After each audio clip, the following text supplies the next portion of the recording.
Hey, what's up mga bro? Ayan, good morning sa inyong lahat.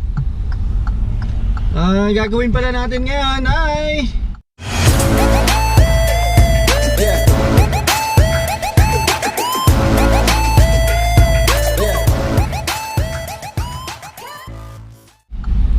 pupunta tayo ng Skyflight. Bibili tayo ng karton.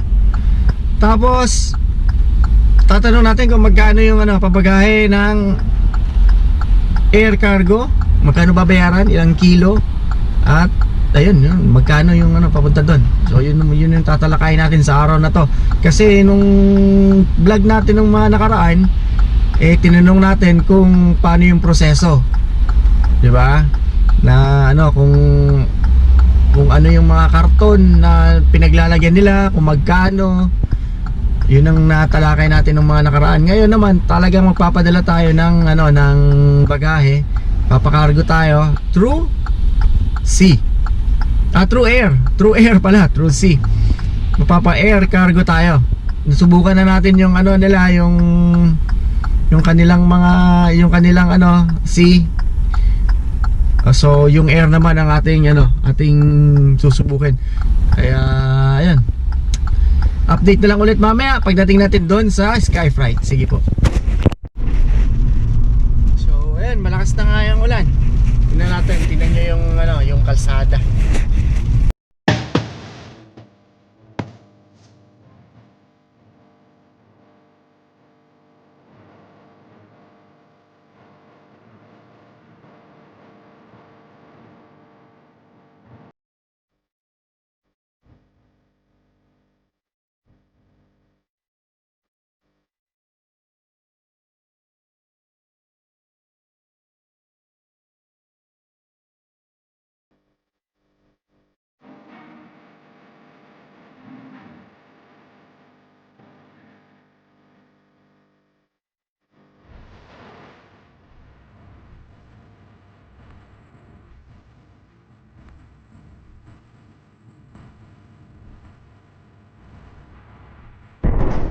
Sa mga hindi pa nakakapanood ng aking vlog na yung sa malaking castle nila, ayun, yung castle nila na yun. Panoorin nyo po sa mga videos ko.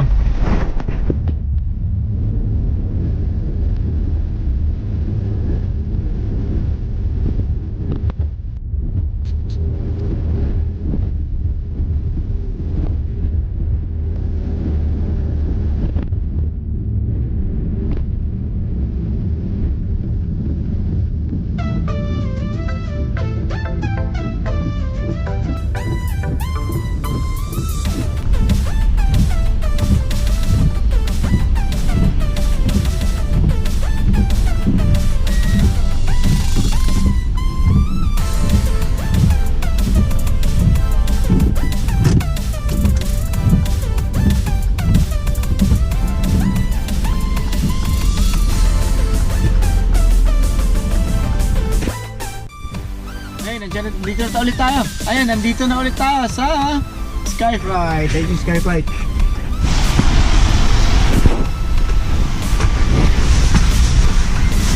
Magandang umaga.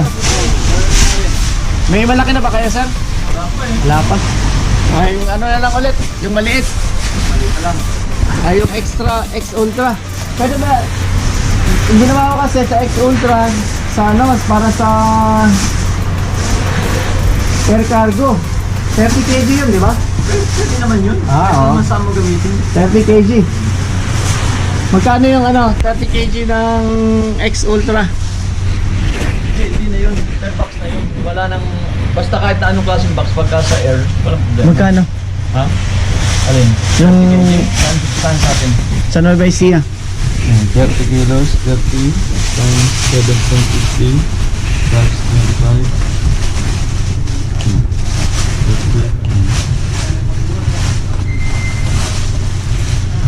Nasaan may siya? Bungabon. Nakakontayan? Hindi. Ba't kinuha mo ulit? Hindi, kasi yung nakaraan, yung sa lang yan sa presyo ng mga box. Sa Bungabon yan. Bungabon. Ayun. 147. Lanter, 147. Malayo ka pa na. 97. Tama sa 400 nga. 397, no? Yun yung babayaran natin. Kuya, Mula rito hanggang Bungabon. Ha?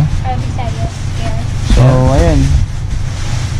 Visayas, 1050 po. Yun lang confirm natin dito kung magkano yung ano, yung babayaran at saka ano, Kilo. Minimum ilang 20 kung kilos. saang lugar pupunta. So, ayun. Update na lang ulit. Bibili tayong karton para mamaya. Basta gusto nila yung sinasabi. So, yung sa ano pala, sa air cargo, 750 ang per kg. 7 real 50 halala per kilo Per sa kilo. Luzon. Sa Luzon lang yan ha, Sa pag Luzon. dating ng Luzon. Tapos Tapos pagdating sa ng Luzon, Visayas, Mindanao, Visayas. Visayas, 1050 per kilo. 1050. Sa Sa Mindanao. Mindanao, 11 per kilo. So ayun, narinig nyo mga bro ha. Yun yung ano, yun yung rate. Tapos ang per kilometer magkano? 250. Hindi, sa Luzon yun. Sa Luzon, 1 real per kilometer. 1 real per kilometer. So ang Bungabon mula doon sa Manila, Bungabon 147 kilometer. So 390 nga. Ayun, tama. So kukunin ko na yung aking karton. Yes, no problem po. So ayun, maraming salamat nga pala sa ano, sa informasyon na binigay ni Kuya dito sa sa Skyprite. Sa mga magpapadala dito na. Oo, kasi talagang Subok na talaga to. Nakita nyo naman yung mga karton dito, mga bro. Umaapaw sa dami. Oo, sa dami. Oo. Ito pa. Madami. Ayun yung crack. Kaya ayun mga bro. The next day. Hey, what's up mga bro? Ayan, si Donnie nga pala ulit. Magandang umaga nga po pala sa inyong lahat. O hindi kaya, magandang hapon, magandang tanghali kung saan man kayong lugar. Nga pala, recap nga pala to nung i-review ko pala yung nangyari nung mga nakaraan. Nung isang araw. Galing tayo ng Skyprite, bumili tayo ng box. Tapos sinanong natin kung magkano ang kung magkano yung pabagahe. So sinabi nila, so tinanong din natin kung magkano yung 1 kilo sa air cargo. So ayun, pagdating natin ng bahay, inayos natin yung karton, nilagyan na natin ng mga so ito na siya ngayon. Ayan. So ito pa yung maliit, malaki. Ito yung malaki.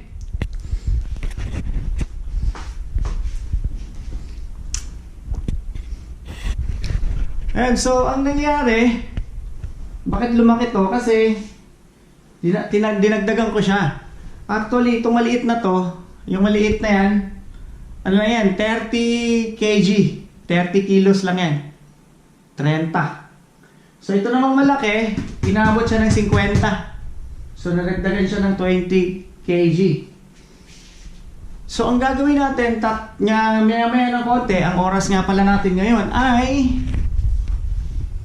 2:00 ng madaling araw. So gagawin natin, tutulog muna tayo ng konti. Actually kakatapos ko lang mag-scotch tape niyan.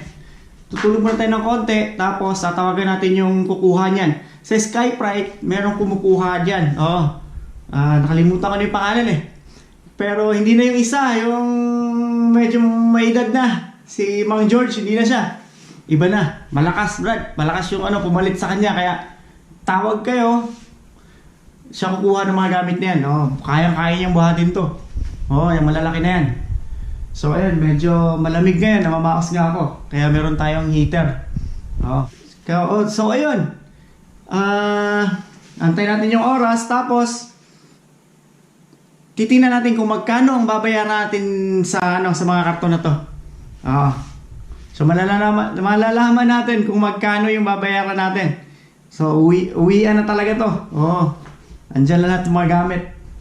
Pero konti na lang yung dadaling ko. Mga na lang, mga magagaan. Kaya ayan, update ko na lang kayo mamaya pag nandito na yung kukuha nito, at saka pag na na niya na quotation na niya kung magkano lahat yan. So inform ko din kayo. So dun, mamaya na lang ulit. 6 hours later. Hey, what's up mga bro? Magandang umaga po sa inyo lahat. Nakauwi na tayo. Hindi natin nakuhanan yung pagkaano natin pala.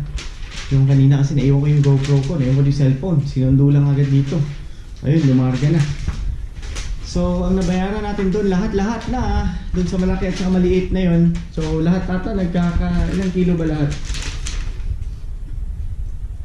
30 at saka 47. Isang 30 kg yung maliit, 47, mga almost 50 na din yung malaki. So, nasa na lang? 705 real. So, convert natin yun sa pesos kung magkano. Ilalagay ko sa screen ninyo. Ayan, so, ayun, maraming salamat nga pala sa Skyprite. Ayan, maayos naman yung yung ating pagkagawa ng bagahe. So, expected natin makakarating yan doon in 1 week time. 1 week lang daw yan. So, ayun, maraming salamat sa panonood ng aking vlog. And sa hindi pa nag-subscribe, pakipindot po ng pula sa baba and like and share nyo sa mga friends nyo. Thank you so much and God bless.